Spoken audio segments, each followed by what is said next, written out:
Hello hi నమస్తే welcome to my channel and creative craft. So ఇవాళ video మీకు తెలిసే ఉంటుంది, తమ్నేల్ చూసే ఉంటారు. అదే అండి, శివాజీ మహారాజ్ క్యాప్ చేస్తున్నాను. యాక్చువల్గా అయితే ఈ వీడియో నిన్ననే పోస్ట్ చేయాల్సింది, but technical issues technical issues కాదు, నేనే కొంచెం బిజీగా ఉండి ఎడిట్ చేయలేకపోయినా. సో అబిద్ స్కూల్లో అయితే శివాజీ మహారాజ్ జయంతి సెలబ్రేషన్ జరుగుతుంది.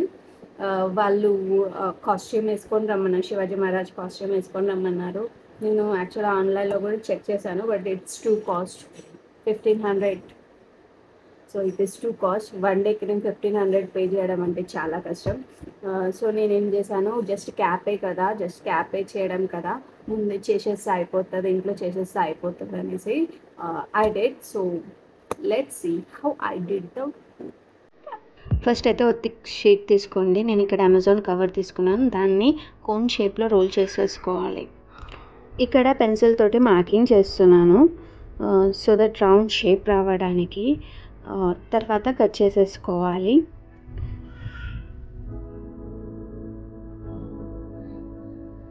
చూసారు కదా, స్టేబుల్గా ఉంది. ఆ తర్వాత మార్కింగ్ టేప్ తోటి నేను మొత్తం కవర్ చేసేసాను. కొంచెం షీట్ కదా, థిన్గా ఉంది. థిక్గా ఉండడానికి నేను మార్కింగ్ షీట్ యూజ్ చేశాను. అందుకే నేను థిక్ కార్డ్బోర్డ్ యూజ్ చేస్తే బెటర్ అనేసి. ఆ తర్వాత అవిత్ హెడ్ పైన పెట్టాను. కొంచెం ఫ్రంట్ లూజ్ ఉంది, సో దాన్ని కవర్ చేయడానికి కట్ చేసేసుకొని దాన్ని జాయిన్ చేసేసాను వీడియోలో. ఇలా చేయడం వల్ల మీకు ముందు వీడియోలో చూపిస్తాను ఎంత పర్ఫెక్ట్గా అవిత్ హెడ్ పైన పట్టిందో మీకు అర్థమవుతుంది. ఈలోపు ఎవరైతే నా ఛానల్కి కొత్తగా వచ్చారో, నా వీడియోని ఫస్ట్ టైం చూస్తున్నారో, సో వాళ్ళు ప్లీజ్ సబ్స్క్రైబ్ చేసుకోండి, సో దట్ నేను వీడియో పెట్టగానే మీకు నోటిఫికేషన్ వస్తుంది. ఆల్మోస్ట్ అయిపోయింది. చూసారు కదా ఎంత పర్ఫెక్ట్గా వన్ హెడ్లో సెట్ అయిపోయింది. అది మా వాడికైతే ఎంత ఇష్టం ఇలా రెడీ అవ్వడం అంటే. ఆ తర్వాత పైన కూడా మార్కింగ్ చేసేసుకున్నాను. సో శివాజీ టోపీ అంత షార్ప్గా అయితే ఉండదు, కొంచెం యూ షేప్ లాగా వస్తుంది. సో దాన్ని నేను ఇలా వీడియోలు చూపించినట్టు కట్ చేసేసుకొని ఫోల్డ్ చేసేసుకున్నాను. పర్ఫెక్ట్ షేప్ వస్తుంది మీకు అలా చేయడం వల్ల. ఇక నేను టేప్ తోటి మొత్తం జాయిన్ చేసేసాను. చూసింది కదా ఎంత పర్ఫెక్ట్గా నీట్గా ఉందో. చూడండి ఎంత పర్ఫెక్ట్ షేప్ వచ్చేసిందో. ఫ్రంట్ కొంచెం ఎక్కువ వచ్చింది, బ్యాక్ సైడ్ కొంచెం తక్కువ వచ్చేసి ఒక యూ షేప్ టైప్లా వచ్చింది. నా దగ్గర ఇది ఒక షీట్ ఉండే, ఇది యాక్చువల్గా నాకు బస్సులో ఇచ్చారన్నట్టు, బెడ్షీట్ లాగా. సో ఫ్రంట్ కొంచెం ఎత్తుగా రావాలి కదా శివాజీ మహారాజ్ క్యాప్లో, సో దీన్ని యూజ్ చేశాను. కొంచెం మెత్తగా కూడా ఉంటుంది. తర్వాత క్లాత్ తోటి కవర్ చేసేసాను దాన్ని, సో దట్ మనకి కొంచెం ఫ్రంట్ డిఫరెంట్ లుక్ వస్తుంది. మనకి శివాజీ మహారాజ్ క్యాప్ వచ్చేసి ఫ్రంట్ కొంచెం డిఫరెంట్ వచ్చేసి ఆ తర్వాత రోల్ వస్తుంది, క్లాత్ రోల్. సో నేను ఇలా అయితే కవర్ చేసేసాను మొత్తము. నా దగ్గర ఒక క్లాత్ ఉండే, సో దాంతో కవర్ చేసేసాను. ఆ తర్వాత లేస్ తోటి మొత్తం డెకరేట్ చేసేసాను అన్నట్టు. లేస్ తోటి ఫ్రంట్ కొంచెం డిఫరెంట్ షేప్ ప్యాటర్న్ వచ్చేలాగా లేస్ తోటి కవర్ చేసేసాను. ఆ తర్వాత పైన ఆ ఫ్లవర్ పెట్టాలి కదా, సో మీకు తెలుసు క్యాప్కి ఆ ఫ్లవర్ ఉంటుంది. సో నా దగ్గర ఏదైతే క్లాత్ ఉందో ఆ క్లాత్లో ఈ పర్టికులర్ బార్డర్ ఉంటుంది కదా, ఆ బార్డర్ని నేను క్యాప్ లెక్క చేసిన. ఆ తర్వాత నా దగ్గర ఈ క్లాత్ ఉండే. యాక్చువల్లీ ఈ క్యాప్ చేయడానికి చాలా క్లాత్ కావాలి, బట్ నా దగ్గర లేదు.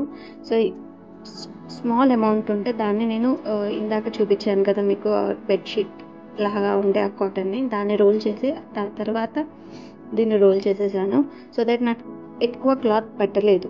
ఇలా చేయడం వల్ల నాకు ఎక్కువ క్లాత్ అనేది పట్టలేదు. సో కొంచెం అంత ఉన్న క్లాత్ తోటి నేను కంప్లీట్ కవర్ చేసేసాను.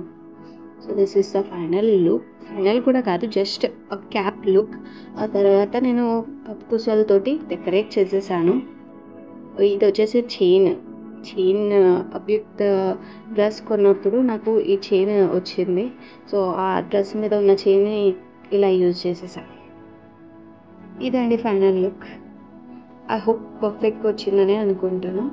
మా వాడు శివాజీ మహారాజ్కి కత్తి ఉంటుంది, నాకు కూడా కత్తి కావాలి మమ్మీ చెయ్యను, సో అని చిన్నట్టు చేసిన. ఫస్ట్ అయితే కార్డ్బోర్డ్ తీసుకొని దాని మీద ప్రింట్అవుట్ లైక్ షేప్ చేసేసుకొని కట్ చేసేసుకున్నా. ఆ తర్వాత 2 ఎక్స్ట్రా పార్ట్ కింద లైక్ హ్యాండిల్ దగ్గర ఎక్స్ట్రా కార్డ్బోర్డ్ తీసుకొని ఆ షేప్ కట్ చేసుకున్నా. తర్వాత నేను మార్కింగ్ టేప్ తోటి సెక్యూర్ చేసుకున్నాను సైడ్స్. ఫస్ట్ అయితే నేను కలర్ వేద్దాం అనుకున్నా, బట్ నా దగ్గర సిల్వర్ షీట్ ఉండే, సో దాంతో కవర్ చేసేసా. కొంచెం షార్ప్ ఎడ్జెస్ రావాలనేసి నేను దాన్ని జాయిన్ చేసేసాను. కొంచెం లెంత్ కంటే ఎక్స్ట్రాగా కట్ చేసుకొని రెండింటిని జాయిన్ చేసేసా. చూసారు కదా ఎంత షార్ప్ వచ్చిందో. కింద హ్యాండిల్ దగ్గర ఎక్స్ట్రా 2 కార్డ్బోర్డ్ కట్ చేశాను కదా, దాన్ని పేస్ట్ చేసేసా ఇక్కడ. ఆ తర్వాత దాన్ని మార్కింగ్ టేప్ తోటి రోల్ చేసా, సో దట్ కొంచెం మనకి కార్డ్బోర్డ్ సైడ్స్ కనిపించకుండా ఉంటాయి అనేసి. ఆ తర్వాత గోల్డ్ కలర్ తోటి పెయింట్ వేసేసా. సో పెయింట్ వేసిన తర్వాత కొంచెం డెకరేటివ్గా కనిపించడానికి నా దగ్గర షీట్ ఉండే, బ్లూ కలర్ షీట్, దాంట్లో ఒక ప్యాటర్న్ ఉంది, ఇలా ప్యాటర్న్ ఉండే, దాన్ని కట్ చేసేసుకొని పేస్ట్ చేసేసా. అలాగే same way the gold colour pattern ఉంటే నా దగ్గర, అది కూడా పేస్ట్ చేసేసా. తర్వాత దీనికి కవర్ కావాలి కదా, సో కవర్ కోసం బ్లాక్ షీట్ తీసుకొని ఆ కత్తి షేప్లో ఫ్రంట్ ఆ షేప్లో కట్ చేసుకొని జాయిన్ చేసేసాను. 2 సైడ్స్ని గ్లూ గన్ హెల్ప్ తోటి మొత్తం జాయిన్ చేసేసాను, మొత్తం కంప్లీట్ సైడ్స్ ఒక పౌచ్ లాగా వచ్చేటట్టు. ఆ తర్వాత దీన్ని డెకరేట్ చేయాలి కదా, సో సేమ్ గోల్డ్ షీట్ తీసుకొని ఫ్రంట్ పైన గోల్డ్ కలర్ వేసేసి ఆ సేమ్ ప్యాటర్న్ని మిడిల్లో పెట్టేసి కంప్లీట్ లుక్ వచ్చేటట్టు చూసిన. శివాజీ మహారాజ్ కత్తి అయితే రెడీ అయిపోయింది. మా వాడు ఎలా రెడీ అయ్యో చూద్దాం. చూసారు కదా ఎలా ఉన్నాడో, సో క్యూట్ కదా. సో మీకు కనుక మా వాడు క్యూట్గా అనిపిస్తే మాత్రం కామెంట్ సెక్షన్లో బోలెడ్ హార్ట్స్ పంపించండి.